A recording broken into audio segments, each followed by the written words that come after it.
Keeping a ton of reptiles is a dream I've had since I was a little kid. I thought it was gonna be puppies and rainbows, but it turns out there's a bunch of stuff that I really can't stand.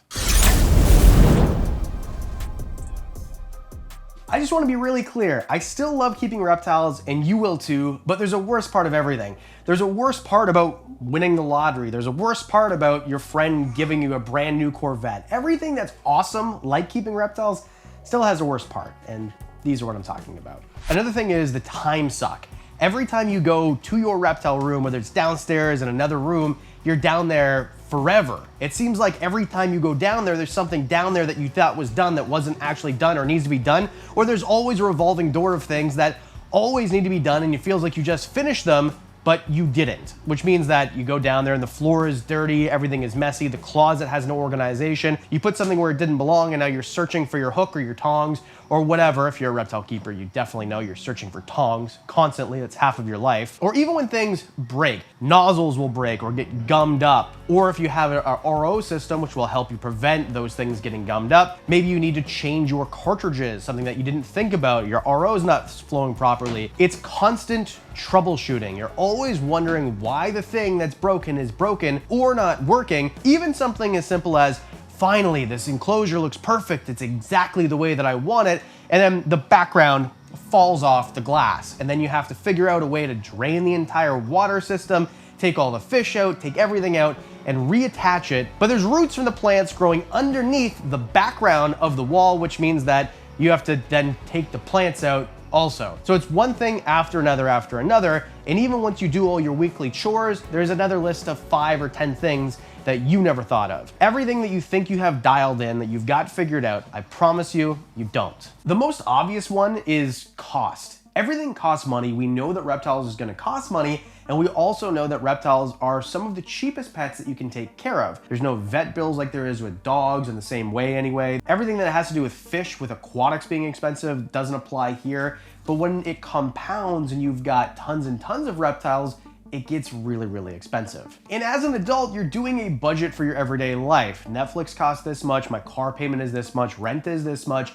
You do the same things here. So your rodents and your feeders and whatever else, but then you forget certain things like big blocks of substrate. Or if you buy things in bulk, which I recommend, and you don't realize that you've run out and it's time for another order, and orders are big. A rat order, for example. My rat orders are over $1,000. And sometimes I'll look in the freezer and think, all right, well, it's time for another rat order, and there's another $1,000 that I was maybe not expecting because the animals ate more than usual because it was breeding time, or they're getting bigger faster than I thought.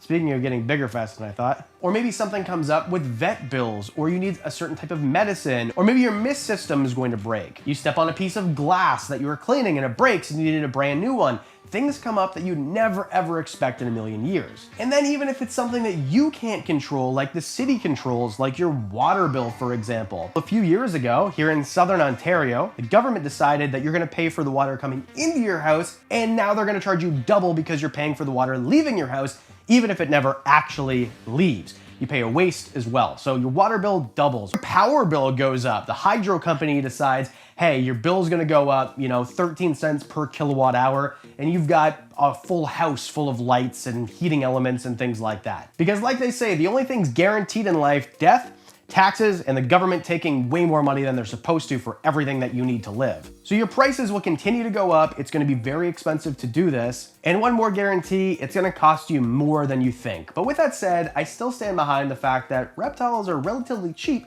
in comparison to a lot of other things that you could possibly be keeping.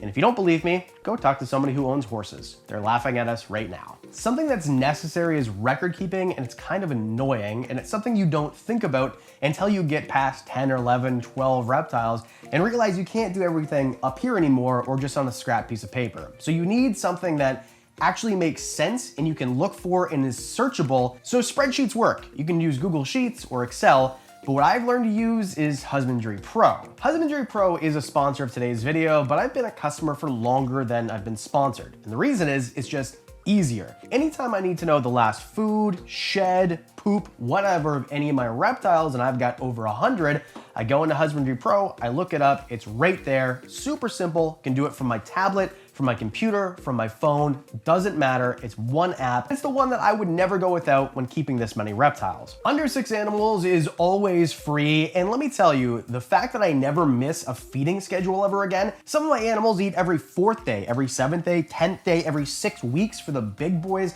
so it's impossible to remember which day's which. But I get a push notification the day before to thaw out a rat or a mouse or a rabbit or whatever the feeder item is, and that is, I could never go without it. So go to the link below, download Husbandry Pro, and see why I'll never switch the way that I do my record keeping. When nobody tells you, if you want to become a reptile keeper and keep really cool enclosures, you also become a plant keeper, which means then you're gonna have a 6 foot by 4 foot by 8 foot monstrosity somewhere in your laundry room that you have to keep all the plants because you have to quarantine them, and then you have to repot them, and you have to pick the right ones, and you go to a plant sale. So anyway, it's more expensive, but also it's a whole new skill set that you have to learn in order to be successful. Ask any dart frog guy about this. The dart frog guys know a lot about plants because those are really planted, but even this enclosure that you see here, this has thousands of dollars worth of plants.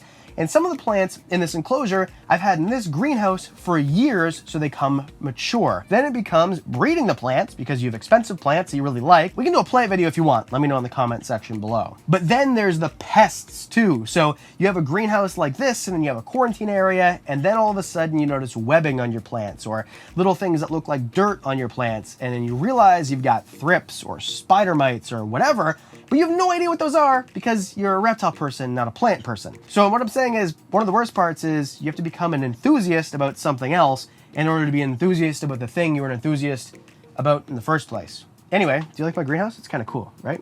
And then there's sick animals. And no matter how well you take care of your animals, I promise you, if you've got more than, say, a dozen of them, eventually it's gonna happen where one gets sick.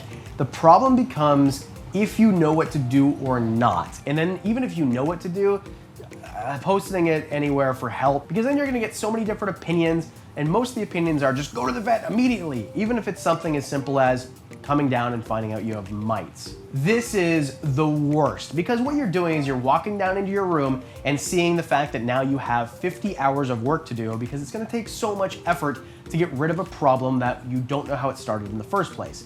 And no matter how well you quarantine, it is possible for your older animals to get sick from your newer ones, even if it's something that you don't realize you've done. Jumping on your clothing, using tongs by accident. Being a human, we do make mistakes. I remember one time a few years ago coming down and I saw all of my snakes in their water bowls at the same time. And I knew immediately, all right, well, it's time to go buy some ivermectin and it's time to start getting to work. And at the time I had a zookeeper, which helped a little bit, but it was still, several days of 10-hour days, taking every enclosure apart, putting it all back together, and then several times a week cleaning the enclosure again and providing, it was just, it's a nightmare. But it's not even that. RIs, respiratory infections. You come down and you see one of your arboreal snakes on the ground, you know something's wrong, you start hearing wheezing, you have to go to the vet. Or if you've had that issue before and you still have the drugs, then you have to dose it properly, so you have to get on the phone with your vet anyway. After a while, you're kind of training yourself not to be a vet or a vet tech. Those people actually went to school and know a lot more than you or I do. So after a while, you're learning to guide yourself in the right medical direction and try to figure things out on your own. So your tolerance for needing to go to the vet changes over time. So I guess that's a good thing. Uniqueness and fragility is one that you probably didn't think of, especially if you're already in your mind thinking reptiles are normal. Right when you first get into reptiles and you think, oh, a heat lamp and UVB and they eat weird things, it's pretty obvious to you that these are unique and fragile animals and not anybody can take care of them.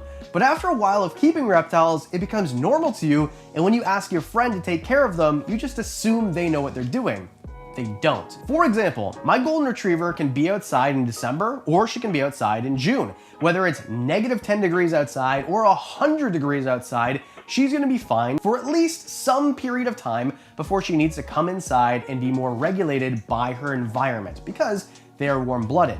A cold-blooded animal, an ectotherm like a reptile, we might think that everyone gets it because we've done it for so long. Oh, it's normal, I've got a routine and it takes 5 minutes to take care of my bearded dragon. If you go on vacation and you need somebody to help you out, it's really hard to find somebody A, willing, and B, who knows what they're doing. Because to them, it's all brand new. If you go to a mechanic and you ask them to change your oil, they'll do it in their sleep. But if you've never done it before, you're gonna be watching YouTube tutorials and it's gonna take you 2 hours. That's just how things work in life. And with reptiles, it's very difficult because they're so fragile and people don't realize it. Another example, if you live in Houston, Texas in the year 2022, and there's a flash freeze, and there's people's aquariums freezing solid in their homes, well, guess what that's gonna do to people's reptile collection? And what it did, killed them all. There's freak accidents that can occur with nature where it wouldn't affect your gerbil or your dog or your family, but it is going to affect your reptiles. Same thing, if the AC goes out and it's 120 degrees outside and you've got a collection of crested geckos or mandarin rat snakes or whatever the case is, you're probably gonna have a bunch of dead animals. So the uniqueness and fragility is one of the worst parts because it's really not up to you. Even things that are more of an inconvenience, like all of this stuff is automated. So my misters go off at a certain time, my lights go off at a certain time, but if the internet goes out, all of a sudden none of that works. If you go on a 2-day trip after you set water bowls and your misting systems are filled up and everything's good, and you leave the driveway and the internet goes out, and when it reconnects, everything doesn't reconnect with it, you need to hard boot everything. It's happened to me recently where I came back from a trip and noticed that at 11 o'clock at night, my house looks like the sun is on inside because all the lights are still on, which means they didn't go off for the last 2 days. And just in general, they're more fragile. There are big lizards out there and big snakes that are gonna be fine, but if you want an animal you're gonna handle all the time, maybe don't get a crested gecko or a leopard gecko, because if you or somebody you know handles that animal and it falls, it's kind of a splat. Whereas if I were to drop my big golden retriever on the floor, she would just look like pick me up and do it again.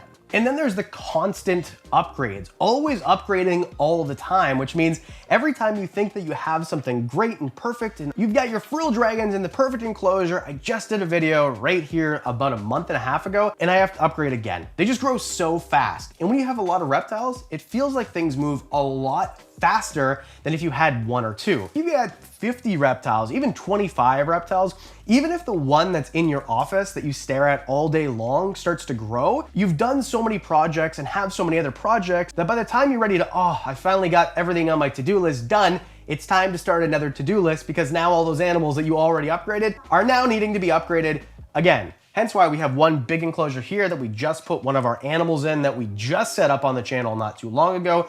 And then we've got one over here. This enclosure is growing in plants, and we're putting another animal, our blue tree monitor Stitch, in this guy that we just set up a month and a half ago. And then we got one over here that we're waiting for my friend Cody at Herp Havoc to come by this summer and put a background in there because the frill dragons that were this big are now freaking this big and they need an enclosure too. And then we have 6 more enclosures that we're building this summer. So anyway, I'm busy. And if you want to join the Patreon, you can see all this stuff a little bit early. Plus you get discounts on merch and you get extras, and you can see why this video has a million bloopers because Elfie, our zookeeper, is loud and super cute.